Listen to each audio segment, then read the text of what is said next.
Buenas noches, noctámbulos. Una dolencia sin importancia y un abominable secreto. Apaga la luz, toma asiento, que empezamos.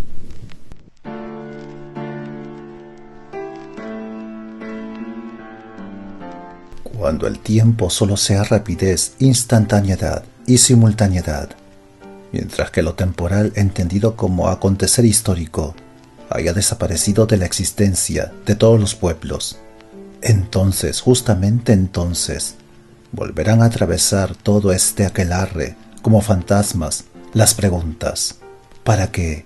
¿Hacia dónde? ¿Y después qué? Martin Heidegger.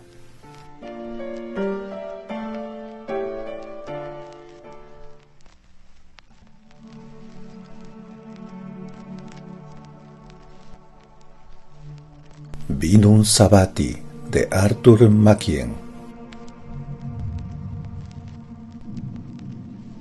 Me llamo Lester.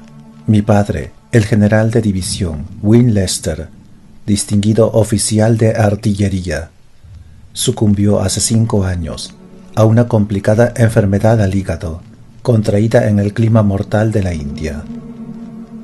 Un año más tarde, mi único hermano, Francis, volvió a casa tras terminar estudios excepcionalmente brillantes en la universidad y se dedicó, con la resolución de un ermitaño, a dominar lo que alguien ha llamado con acierto la gran leyenda de la ley.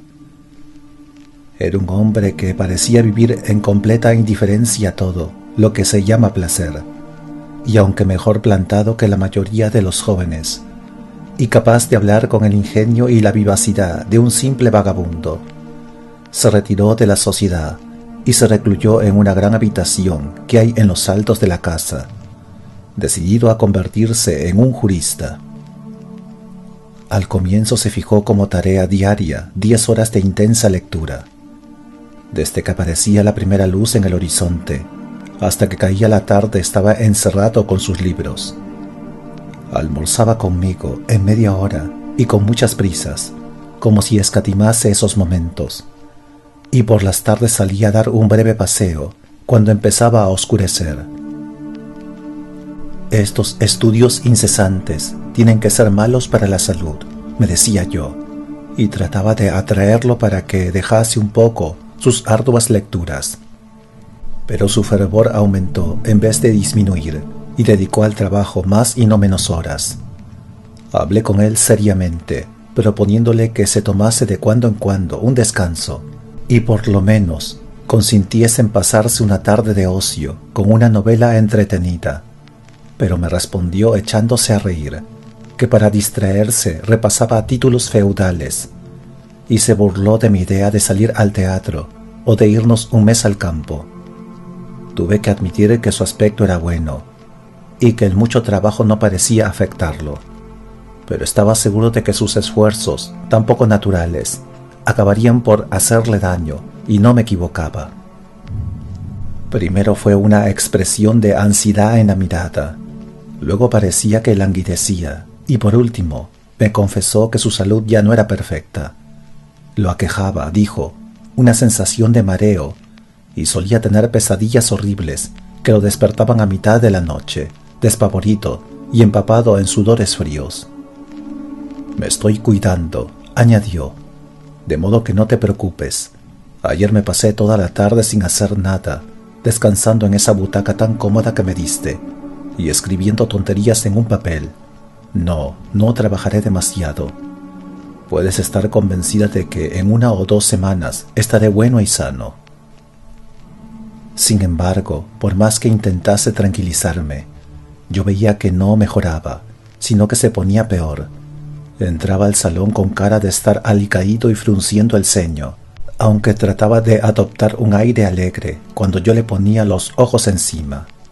Los síntomas me parecían de mal agüero, y a veces me asustaban la irritación nerviosa de sus movimientos y unas miradas que no lograba descifrar. Muy en contra de su voluntad, lo obligué a consultar a un doctor, y por fin fue a ver de mala gana al viejo médico de la familia. El doctor Haberton calmó mis temores después de examinar a su paciente. La verdad es que no hay nada serio, me dijo. Lee demasiado, come muy rápido y vuelve de inmediato a sus libros. Esto provoca, como es natural, trastornos digestivos y una pequeña irritación del sistema nervioso. Creo, sin embargo, no lo digo por tranquilizarla, Miss Lester, que podemos curarlo del todo. Le he recetado una medicina que le sentará de maravilla. No tiene usted ninguna razón para inquietarse. Mi hermano insistió en hacer preparar la receta en la botica del barrio. Era una tienda pintoresca y pasada de moda, sin los oropeles ni la estudiada coquetería que adornan con tanto brillo los mostradores y anaqueles de las farmacias modernas.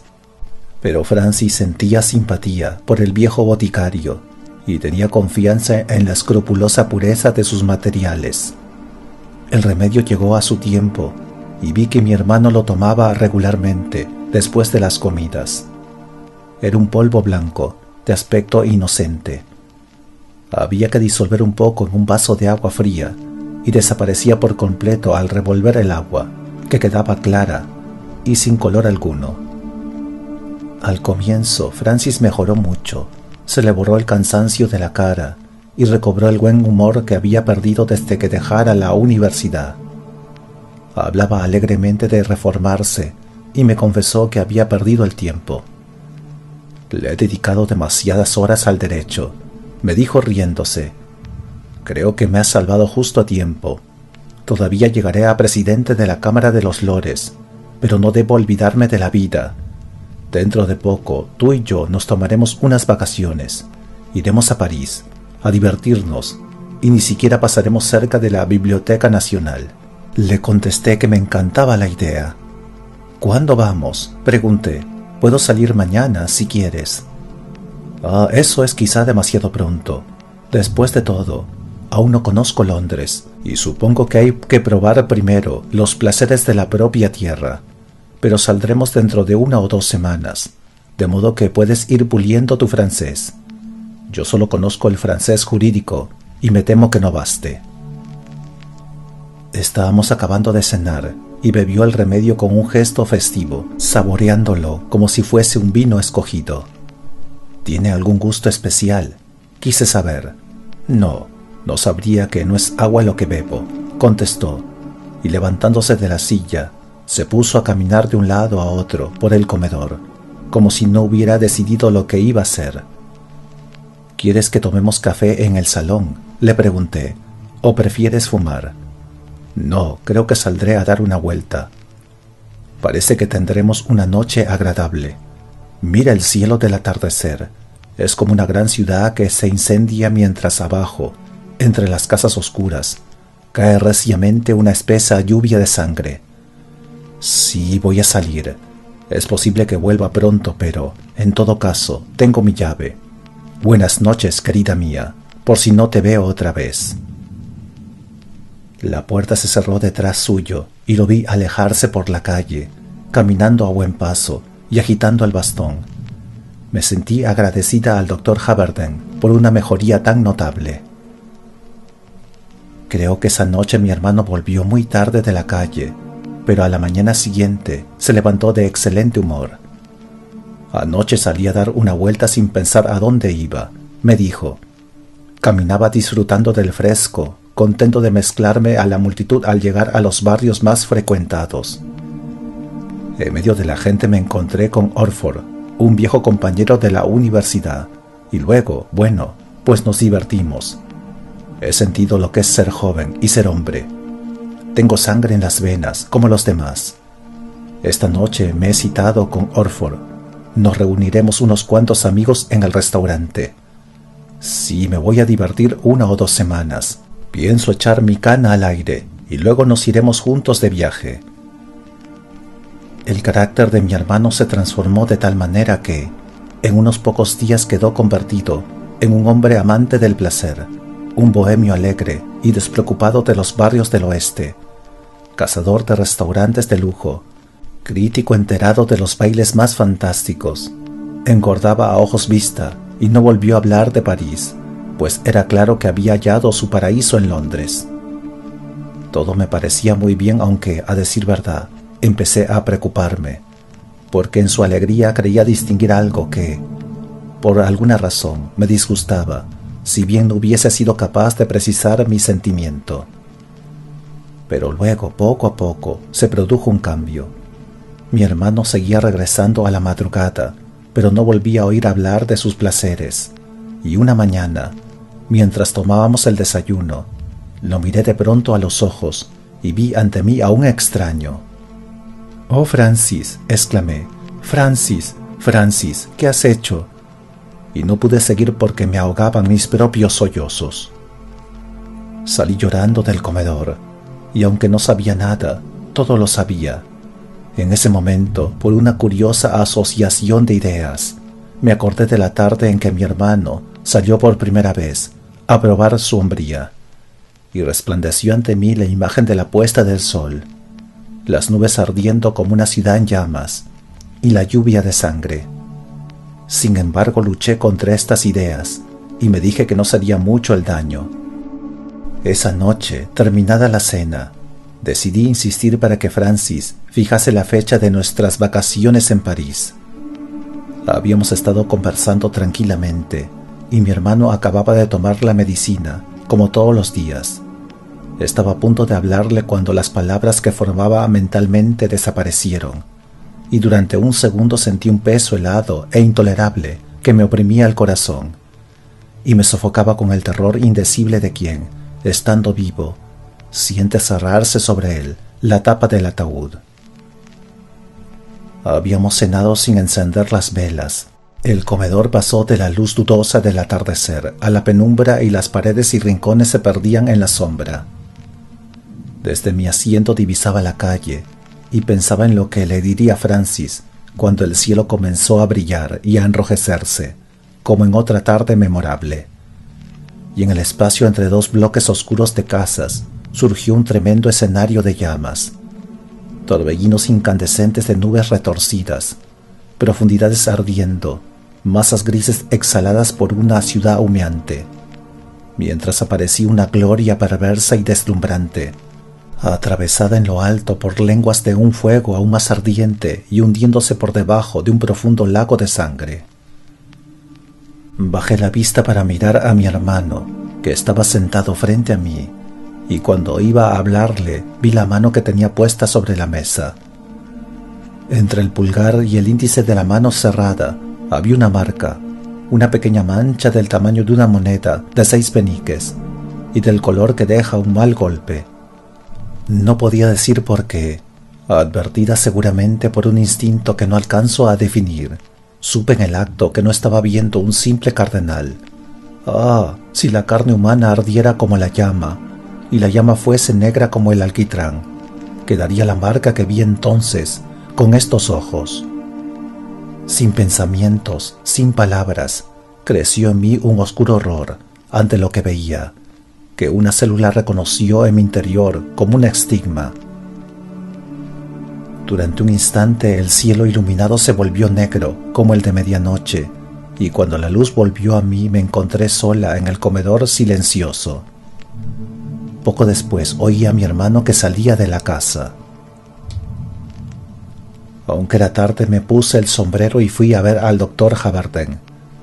En la gran sala de su consultorio, mal alumbrada por una vela que el doctor trajo consigo, le conté con labios temblorosos y una voz que se me quebraba, a pesar de mi resolución, todo lo ocurrido desde el día en que mi hermano empezó a tomar la medicina, hasta la mancha aterradora vista solo media hora antes.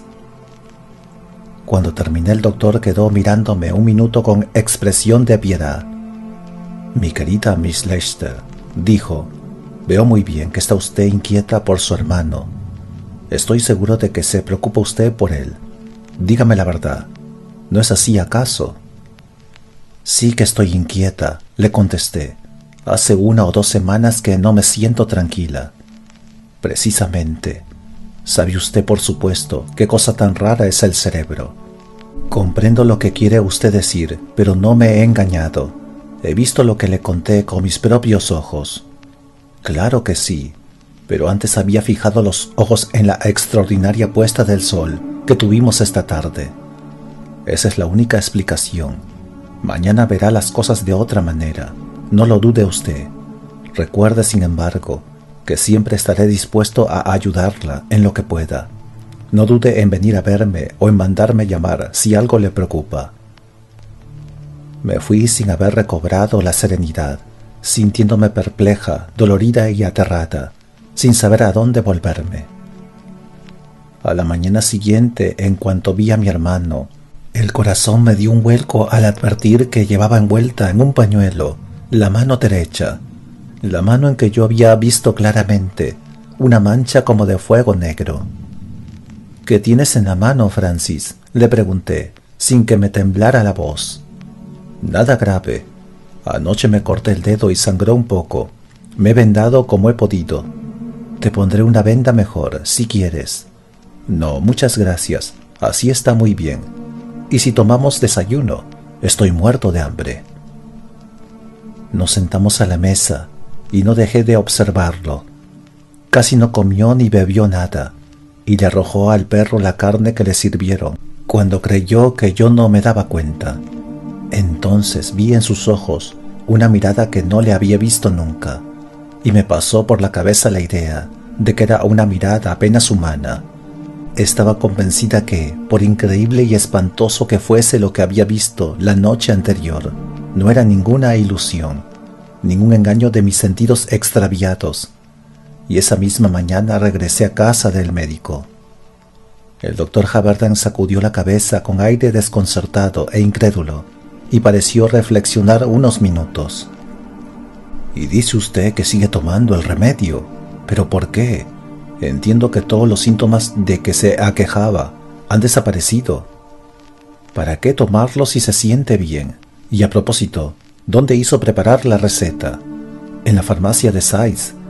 El viejo se está volviendo descuidado. Ya hace tiempo que no le mando a nadie. Vamos juntos a verlo. Me gustaría hablar con él». Acompañé al doctor a la botica. El viejo Sais conocía al doctor Haberden y estaba dispuesto a contestar a sus preguntas. «Le ha estado enviando usted esto a Mr. Lester desde hace varias semanas por receta mía», dijo el doctor, dándole un papel en el que había algo escrito. El boticario se puso unos grandes anteojos y levantó el papel con manos temblorosas. «Oh sí», respondió, «me queda muy poco. Es un fármaco más bien raro y lo he tenido almacenado algún tiempo. Tendré que pedir más si Mr. Lester lo sigue tomando». «Permítame echarle una mirada», dijo Haberden, y al recibir el frasco de vidrio retiró el tapón, olió el contenido y miró con severidad al boticario. «¿Dónde ha conseguido usted esto?», le preguntó. «¿Y qué cosa es?» «Para empezar, Mr. Sais, no es lo que he recetado». Sí, ya veo lo que dice la etiqueta, pero le aseguro que esto no es el medicamento». «Lo tengo desde hace mucho tiempo», respondió el viejo asustado. «Lo compré a Burgers, como siempre. No se receta a menudo y ha estado varios años en el anaquel. Ya ve usted que queda muy poco». «Más vale que me lo lleve», dijo el médico. «Me temo que ha ocurrido algo malo». Salimos en silencio de la tienda. El doctor llevaba bajo el brazo un paquete con el frasco.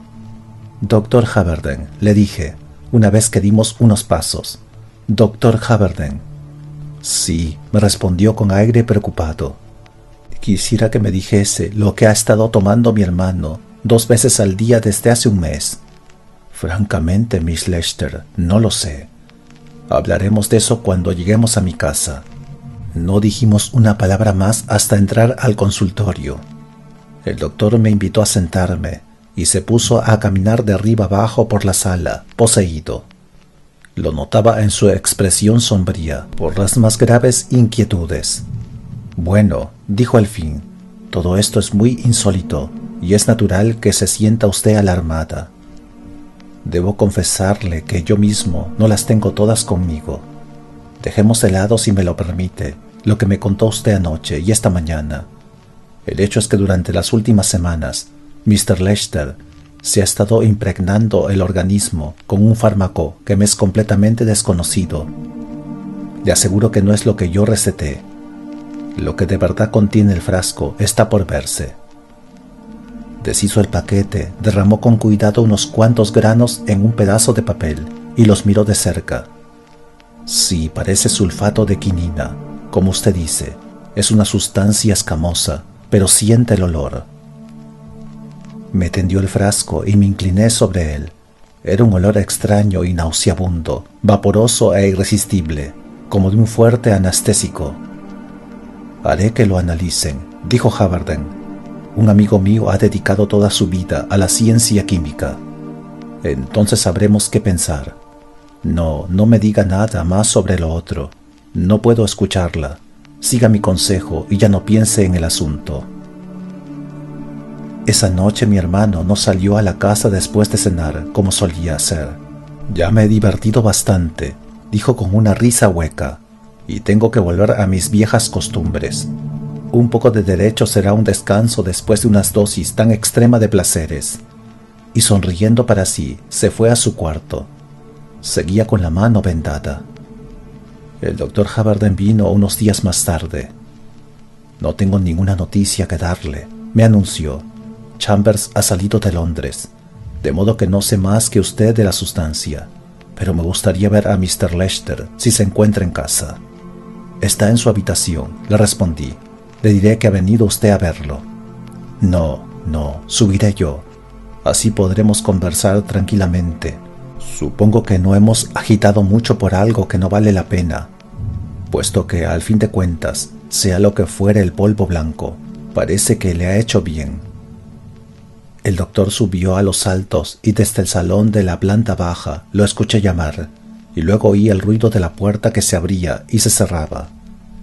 Esperé una hora en la casa en silencio.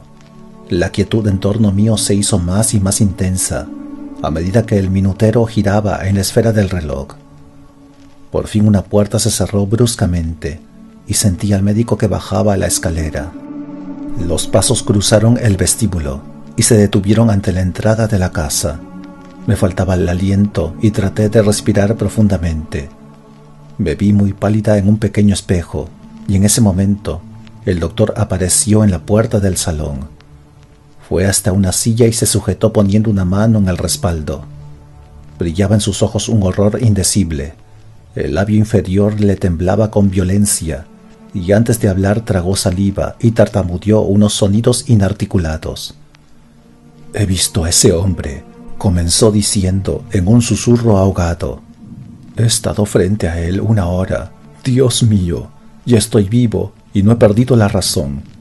Mi oficio ha sido enfrentarme a la muerte y muchas veces he visto en ruinas el tabernáculo terrestre. Pero no esto. Y se cubrió la cara con las manos, como para no ver lo que tenía ante sí. «No vuelva usted a llamarme, Miss Lester», me dijo un poco más calmado. «No puedo hacer en esta casa nada. Adiós».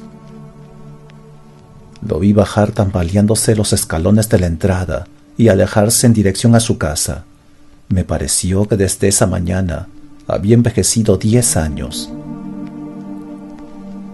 Mi hermano no salió más de su cuarto. Con una voz que apenas le reconocí, anunció que estaba muy ocupado y me pidió que le dejasen las comidas junto a la puerta. Di órdenes para que se hiciera lo que quería. A partir de ese día desapareció para mí la concepción arbitraria que llamamos el tiempo. Vivía en una perpetua sensación de temor, ocupándome mecánicamente de la rutina de la casa y apenas si cambiaba unas palabras con los sirvientes.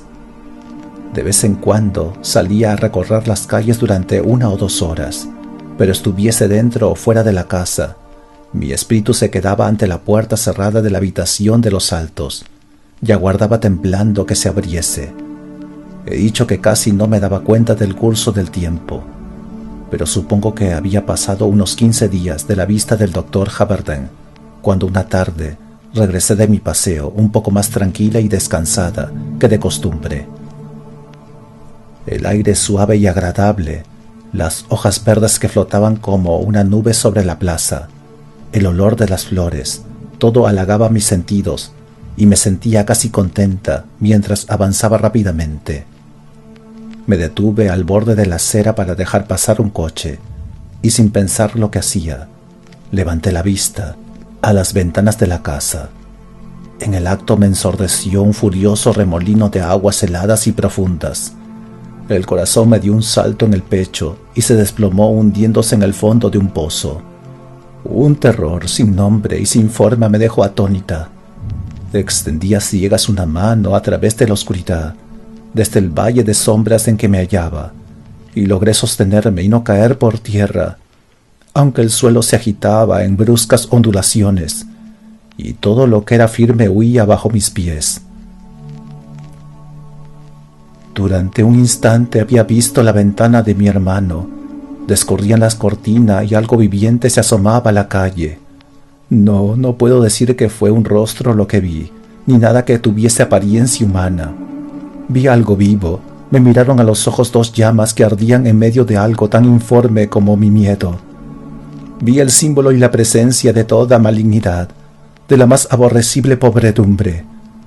Me quedé clavada en el sitio, temblando y estremeciéndome, como si me poseyese la fiebre, enferma con las agonías execrables del pavor y del asco, y pasaron 5 minutos antes de que encontrara fuerzas para moverme. Entré en la casa y subí corriendo a golpear la puerta del cuarto de mi hermano. «Francis, Francis», llamé a gritos, «contéstame por amor de Dios. ¿Qué es esa cosa tan horrible que está en tu cuarto? Échala fuera, Francis, no la tengas junto a ti». Oí un ruido de pies que se arrastraban lenta y torpemente, y luego un sordo gorgoteo, como quien trata de hablar. Por fin una voz confusa y sofocada dijo unas palabras que entendí a duras penas. «No hay nada aquí», dijo la voz. «Por favor, no me molestes. No me siento muy bien hoy». Me retiré aterrada y sin defensa. Nada podía hacer sino preguntarme por qué mentía Francis, puesto que aunque solo divisé un instante la aparición de la ventana, la vi con demasiada claridad como para engañarme. Traté de concentrarme, segura de que había otra cosa, algo que había visto en el primer destello de terror, hasta que los ojos ardientes se fijaron en los míos. De pronto recordé. Al levantar la vista, estaban descorriendo la cortina y alcancé a distinguir lo que la movía. La imagen horrenda me quedará grabada para siempre en el cerebro. No era una mano, lo que sostenía la cortina no eran dedos, sino un muñón negro, con el aspecto consumido y el movimiento torpe de la pata de una fiera, que brilló un instante ante mis ojos. Luego me abrumaron las ondas oscuras del terror y me precipité al abismo. Pensar en la atroz presencia en la habitación de mi hermano me llenaba de espanto. Volví a su puerta y otra vez lo llamé a gritos, pero no contestó. Esa noche, una de las sirvientas vino a decirme en un susurro que hacía muchos días que la comida depositada ante la puerta quedaba intacta. La criada tocaba la puerta y no le abrían. Como yo, había escuchado a alguien que arrastraba los pies. Así pasaron los días. Las comidas de mi hermano fueron hasta su puerta sin que las recogiese, y no me contestó aunque seguí llamándolo. Las sirvientas empezaron a hablarme y estaban tan inquietas como yo. La cocinera dijo que, cuando mi hermano se encerró, lo oía salir por las noches de su cuarto y andar por la casa. Una vez añadió, la puerta del salón se abrió y se cerró otra vez, pero ahora habían pasado varias noches sin que oyera ningún ruido. Por último, llegó la crisis final. Una tarde, al anochecer, me hallaba en el salón cuando un grito desgarrador rompió el silencio, y alguien bajó corriendo de los altos. Un momento después llegó hasta mí la criada, muy pálida y temblando como una hoja. «Ah, Miss Helen», me dijo con un hilo de voz. «Por Dios santo, Miss Helen, ¿qué ha pasado? Míreme la mano, señorita. Mire esta mano». La llevé junto a la ventana y vi que tenía en la mano una mancha negra y húmeda. «No lo entiendo», dije. «Dígame lo que ha pasado». «Subí a arreglar su dormitorio», me respondió. «Ahora mismo estaba aireando la ropa y la cama, y de repente me cayó en la mano algo húmedo. Levanté la vista y vi el techo todo negro y goteando». La miré a los ojos mordiéndome los labios. «Venga usted conmigo», le dije, «traiga una vela». Mi dormitorio se hallaba debajo de la habitación de mi hermano. Al entrar sentí que me estaba temblando todo el cuerpo. Miré el techo y vi una mancha negra y húmeda. Las gotas negras de un licor horrible caían sobre mi cama y formaban un charco en medio de las sábanas blancas. Subí corriendo a golpear su puerta. «Francis, Francis, hermano querido», grité, «¿qué te ha pasado?»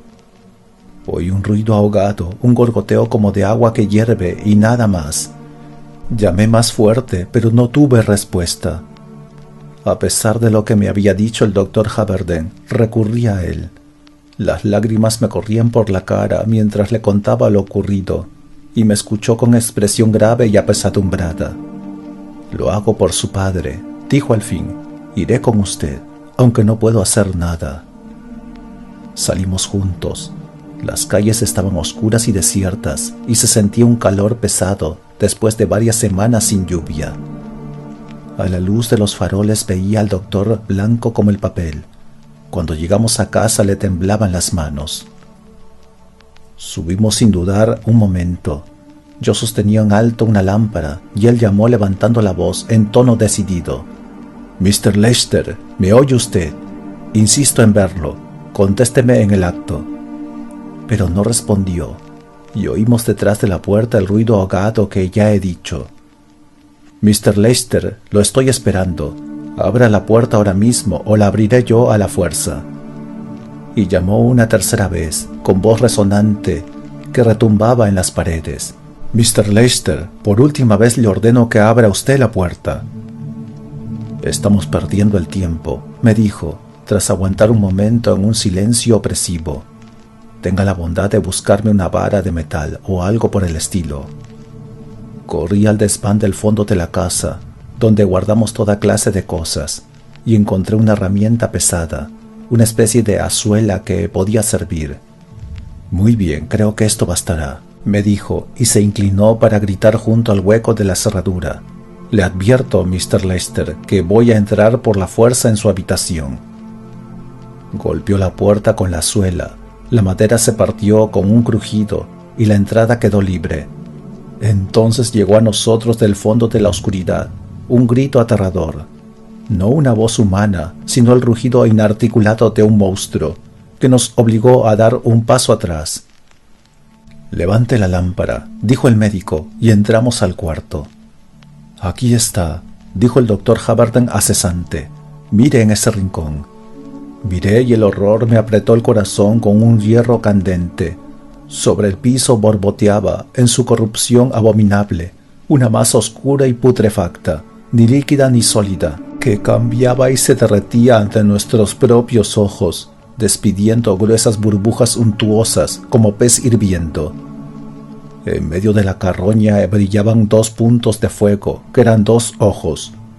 Vi la masa agitarse y retorcerse como si tuviese miembros. Vi algo que se movió y se levantó en ella, algo que podía ser un brazo. El doctor dio un paso adelante, levantó la herramienta de hierro y golpeó sobre los puntos ardientes.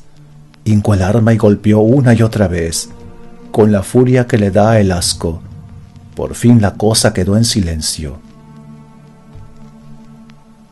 1 o 2 semanas más tarde, cuando me hube recobrado hasta cierto punto de la terrible impresión, el doctor Haberden vino a verme. «He vendido mi consultorio», comenzó diciendo, «y mañana me embarco en un largo viaje. No sé si volveré alguna vez a Inglaterra.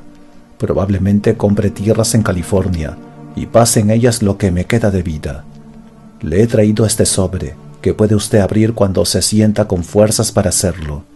Es el informe del doctor Chambers sobre la sustancia que le entregué. Adiós, Miss Leiter. Adiós». Abrí el sobre en cuanto me quedé sola. No podía esperar ni un momento para leer lo que contenía. Aquí está el manuscrito, y si usted me lo permite, le leeré la asombrosa historia. «Mi querido Haberden», empezaba la carta, «me he demorado de manera imperdonable en responder a sus preguntas sobre la sustancia blanca que me hizo llegar. A decir verdad, he dudado un tiempo sobre lo que podía ser. pues en las ciencias naturales existe intolerancia y ortodoxia, tanto como en la teología, y estando persuadido de que, al decirle la verdad, ofendería prejuicios arraigados que una vez yo mismo compartía, al fin he decidido hablarle con franqueza, y para ello debo comenzar por una breve explicación personal. Hace muchos años que usted me conoce, Haberden, en mi calidad de hombre de ciencia. Usted y yo hemos conversado a menudo acerca de nuestra profesión y del abismo sin esperanza que se abre a los pies de quienes sueñan con llegar a la verdad por cualquier vía ajena al camino real de la experimentación científica y la observación de hechos materiales.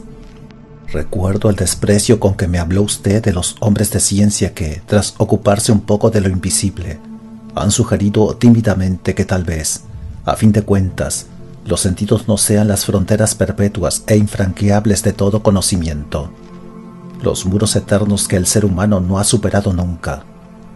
Nos hemos reído juntos de buena gana, creo que con razón, de las locuras del ocultismo de nuestra época, que se disfraza con los nombres más diversos: mesmerismo, espiritualismo, materializaciones, teosofías, y de todos los vulgares desvaríos de la impostura, la maquinaria de engaños groseros y prestidigitación lamentable, la magia de salón practicada en algunas sórdidas calles de Londres.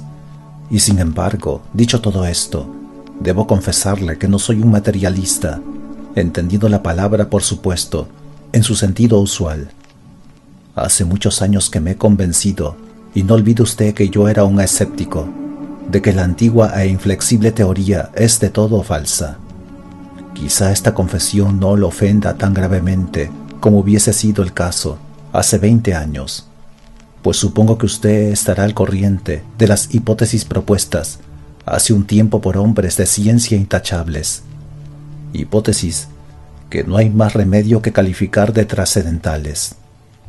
Sospecho, por lo demás, que la mayoría de los químicos y biólogos de renombre harían suyo el dictum del escolástico, omnia exceptum in mysterium, que significa, si no ando descaminado, que todas las ramas del saber humano, una vez rastreadas hasta sus fuentes y principios finales, se desvanecen en el misterio. No he de molestarlo ahora con una relación detallada de los pasos tan arduos que me llevaron a mis conclusiones. Unos cuantos experimentos sencillos me hicieron dudar de los puntos de vista que entonces defendía, y las ideas surgidas de circunstancias relativamente insignificantes me condujeron muy lejos. Mi antigua concepción del mundo ha desaparecido, y ahora me encuentro en un mundo para mí tan extraño y maravilloso como las olas incesantes del océano, vistas por primera vez, llenas de luz, desde lo alto de un pico en Darien.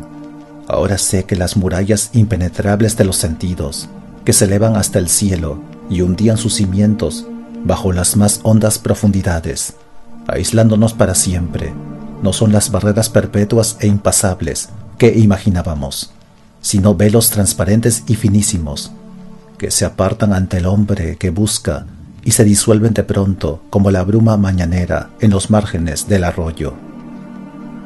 Sé que usted nunca hizo suya la posición materialista extrema.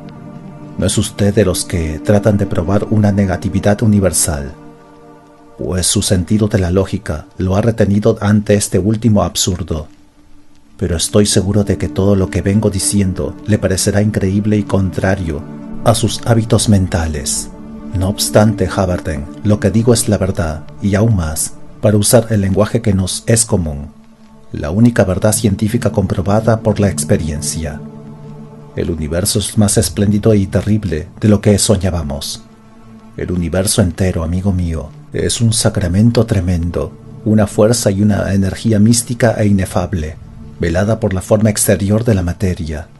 Y el hombre, y el sol, y las demás estrellas, y la flor entre la hierba, y el cristal en la probeta del laboratorio son, todo y cada uno de ellos, igualmente espirituales y materiales, y están sujetos a una acción interior. Tal vez se pregunta usted, Haberden, ¿a dónde nos lleva todo esto? Pero creo que si lo pienso un poco le será claro. Comprenderá usted que, con esta perspectiva, cambia toda visión de las cosas, y lo que nos parecía increíble y absurdo puede resultar muy posible. En suma, debemos mirar los mitos y leyendas con otros ojos y estar dispuestos a aceptar historias que creíamos meras fábulas. A fin de cuentas, la ciencia moderna no hace menos concesiones, aunque de manera hipócrita. Es cierto que no debe usted creer en la hechicería, pero puede admitir el hipnotismo. Los fantasmas están pasados de moda, pero no faltan razones para justificar la telepatía. Casi podría ser un refrán moderno. Dale a la superstición un nombre griego y podrás creer en ella. Hasta aquí mi explicación personal. Usted me hizo llegar a Haverdén un frasco taponado y sellado que contenía una pequeña cantidad de un polvo blanco y escamoso que un farmacéutico había estado administrando a uno de sus pacientes.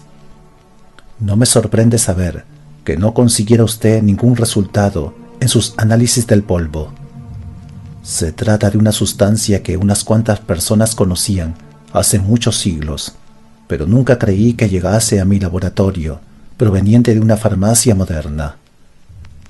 No hay razón alguna para dudar de la historia que cuenta el boticario. Sin duda le compró a un mayorista, como dice, el frasco con las sales, más bien poco comunes, que usted recetó a su paciente, y es probable que el frasco permaneciera en sus anaqueles 20 años o quizás más. Entonces se puso en marcha lo que llamamos el azar y la coincidencia. Durante todo ese tiempo, las sales del frasco estuvieron expuestas a determinadas variaciones recurrentes de temperatura, que debían oscilar entre 40 y 80 grados. Estos cambios, que ocurrían año tras año, a intervalos irregulares, con diversas intensidades y duraciones, han constituido un proceso tan complejo y delicado, que dudo que un aparato científico moderno, dirigido con la mayor precisión, sea capaz de producir el mismo resultado. El polvo blanco que usted me mandó es algo muy distinto al fármaco que figuraba en su receta. Es el mismo polvo con que se preparaba el vino de los aquelarres, el vinum sabati. Sin duda ha leído usted algo sobre los aquelarres de brujas y se ha reído de los cuentos que asustaban a nuestros antepasados. Gatos negros, escobas y maldiciones proferidas contra la vaca de una vieja. Desde que supe la verdad he pensado muchas veces que, en resumidas cuentas, es una suerte que la gente crea en esas fábulas, que ocultan cosas que más le vale no conocer. Pero si se da a usted el trabajo de leer el apéndice a la monografía de By Night, encontrará que el verdadero aquelarre era algo muy distinto, aunque el autor ha tenido buen cuidado de no publicar todo lo que sabía. Los secretos del aquelarre vienen de tiempos remotos y sobrevivieron hasta la Edad Media. Son los secretos de una ciencia maligna que existió mucho antes de que los arios llegasen a Europa. Se atraían con engaños a hombres y mujeres para que dejaran sus casas, y luego venían a su encuentro seres capaces de asumir, como en efecto asumían, el papel de demonios. Estos seres los conducían hasta un lugar desolado y solitario, que los iniciados conocían en virtud de una larga tradición, aunque fuese desconocido por todos los demás. Quizá era una cueva en un monte árido y angosto por los vientos, quizá un claro en lo más profundo de un gran bosque, y allí se celebraba el aquelarre. Allí, al sonar la hora más negra de la noche, se preparaba el vinum sabati. Se vertía el licor maldito en el cáliz ofrecido a los neófitos, que recibían el sacramento infernal. Sumen tens calicem princes inferorum, como bien dice un viejo autor. Y de pronto, cada uno de los que había bebido veía a su lado una pareja, una figura seductora de encanto, más que terrenal, que lo invitaba con una seña a compartir placeres más intensos y exquisitos que el estremecimiento de los sueños, y a consumar la boda del aquelarre. Es difícil escribir acerca de esto, sobre todo porque la figura de incitante belleza no era una alucinación, sino, por más terrible que sea decirlo, el propio hombre. Merced al poder del vino embrujado, a unos cuantos granos de polvo blanco en un vaso de agua, la casa de la vida se partía en dos, se deshacía la trinidad humana, y el gusano que no muere, sino que aguarda dormido en cada uno de nosotros, se convertía en algo tangible y exterior, recubierto de una vestidura de carne. A la medianoche se repetía y representaba la caída original, y volvía a manifestarse el misterio velado en el mito del árbol del paraíso. Así se llevaban a cabo las nupcias Abail. Prefiero no decir más. Usted, Havarden, sabe tan bien como yo que ni siquiera las leyes más triviales de la vida pueden transgredirse impunemente. Un acto tan nefasto como este, en el que se profanaba la parte más recóndita del templo, exigía una venganza implacable. Lo que empezó en la corrupción, acababa también en la corrupción. Debajo el doctor Havarden ha escrito de su puño y letra lo siguiente: todo lo que antecede es, por desgracia, entera y rigurosamente cierto. Su hermano me lo confesó la mañana que lo visité en su habitación. En un primer momento me llamó la atención la mano que tenía vendada y le obligué a que me la mostrara. Lo que vi hizo que, aunque soy un médico con muchos años de experiencia, me sintiese enfermo de asco, y la historia que escuché fue infinitamente más aterradora de lo que creía posible. Me he sentido tentado a dudar de la bondad eterna que permite a la naturaleza ofrecer posibilidades tan abominables. Si usted no hubiese visto el final con sus propios ojos, le diría ahora, no crea ni una palabra. Siento que no me quedan sino unas pocas semanas de vida, pero usted es joven y puede olvidar todo esto. Joseph Havarden. Al cabo de 2 o 3 meses más, supe que el doctor Havarden había muerto a bordo, poco después de que su barco dejara Inglaterra.